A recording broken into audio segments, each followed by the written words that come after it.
प्राचीन राज्य वशरापुर के राजा वीरेंद्र अपनी बुद्धिमत्ता के लिए प्रसिद्ध थे और अपनी कठोरता के लिए डराए जाते थे।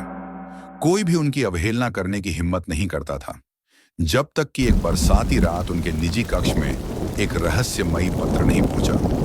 पत्र लाल स्याही से लिखा था, महाराज, आज रात बादल के पीछे छांछ छिपने से पहले आपके महल के भीतर कोई आपका जीवन ले लेगा।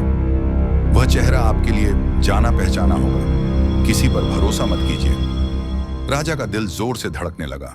उन्होंने तुरंत पहरेदारों को आदेश दिया कि महल के सभी दरवाजे बंद कर दिए जाएं और कोई अंदर बाहर न जाए। लेकिन बारिश तेज हो गई और मशालों की मध्यम रोशनी में संगमरमर की दीवारों पर अजीब परछाइयां ऐसे नाच रही थीं जैसे कुछ फुसफुसा रही हों। राजा ने एक एक कर अपने सबसे भरोसेमंद लोगों को बुलाया। रानी, जो चुपचाप बैठी थी, लेकिन उनकी आंखों में अजीब सी चमक थी।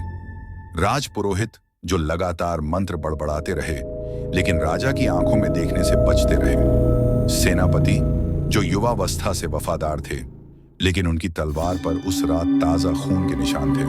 और अंत में राजकुमार आरव, राजा का अपना बेटा, जो देर से आया, भीगा हुआ और उसके कपड़ों से लोहे, खून जैसी गंध आ रही थी। राजा के हर सवाल का जवाब उलझन में डालने वाला था।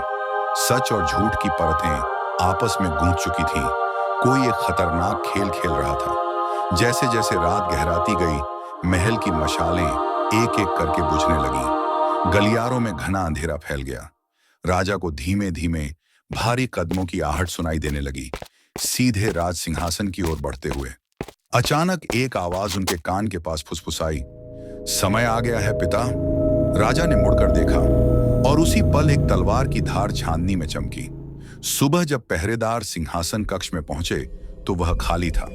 वहां सिर्फ वह लाल स्याही वाला पत्र रखा था और जमीन पर पद चिन्हों की एक लकीर, जो महल के नीचे जाने वाले गुप्त सुरंगों में उतरती थी, लेकिन बीच रास्ते में ही गायब हो गई। राजा का शरीर कभी नहीं मिला और कहते हैं, हर तूफानी रात को सिंहासन कक्ष में अब भी धीमी कदमों की आहट सुनाई देती है, और वही फुसफुसाहट, समय आ गया है।